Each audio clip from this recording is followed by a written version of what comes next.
Hello everyone, welcome back to my new blog.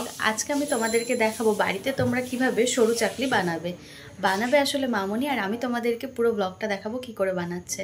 তাহলে চলো তোমরা ব্লগটা দেখতে থাকো। এখানে নিয়ে নিয়েছি 3 কাপ চালের গুঁড়ো, সাথে 1 কাপ মতো বিউলির ডাল বেটে নিয়েছি, তার সাথে দিয়ে দিয়েছি পরিমাণ মতো লবণ, আদা বাটা আর মৌরি বাটা। তারপর জলের সাহায্যে এই ব্যাটারটা তৈরি করে নিয়েছি।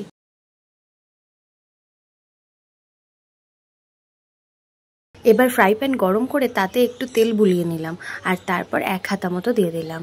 দেওয়ার পরে এটা ভালো করে গোল করে দিতে হবে, একদম পাতলা করে, কারণ যেহেতু এর নাম সরু চাকলি তাই একদম পাতলা হবে জিনিসটা।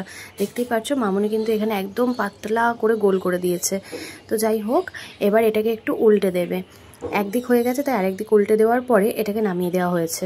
আর যখন একটু ঠান্ডা হয়েছে তখন এরকম ভাঁজ করে রেখে দিতে হবে। দেখতেই পাচ্ছ অনেকগুলো হয়ে গেছে। তো মামনিকে দেখে আমি এবার ট্রাই করলাম। তো প্রথমে দেখতেই পেলে তেল দিয়ে দিলাম, এবার দিয়ে দিলাম 1 হাতা মতো ওই গোলানোটা। তো এবার আমি ভালো করে এটাকে কিন্তু গোল করে দেবো, একদম পাতলা করে। দেখো কিভাবে করছি। আর একদিক হয়ে গেলে কিছুক্ষণ পরে আমি উল্টে আর একদিক হতে দেবো। তো তার কিছুক্ষণ পরে নামিয়ে ফেলবো। কিভাবে করছি তোমরা দেখো, আমি পুরোটাই দেখিয়েছি।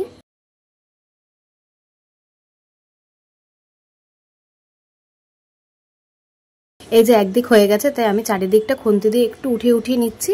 পুরোটা খুন্তির সাহায্যে ওঠাতে পারছি না, তাই কিছুটা উঠিয়ে নিয়ে আমি হাত দিয়ে উল্টে দিচ্ছি। এটাও মামনির থেকেই শেখা। তো যাই হোক, এই যে কিছুটা উঠিয়ে নিলাম, এবার আমি হাত দিয়ে উল্টে দেবো। তো দেখতেই পাচ্ছ কি সুন্দর উঠে এসেছে, মানে একদিক হয়ে গেছে। এই যে আমি হাত লাগিয়ে দিলাম, তো এবার হাত দিয়ে দিলাম উল্টে, কি সুন্দর উল্টে গেল। ওই পিঠ উল্টানোর পরে বেশিক্ষণ রাখবো না, কিছুক্ষণ রেখে তুলে ফেলবো থালাতে। আর তারপরে এই যে ভাজ করে রাখলাম। তোমরা চাইলে ভাজ নাও করতে পারো, মামনি করে তাই আমিও করে রাখলাম। আর এই যে আমি অনেকগুলো করে ফেলেছি, দেখতেই পারছো।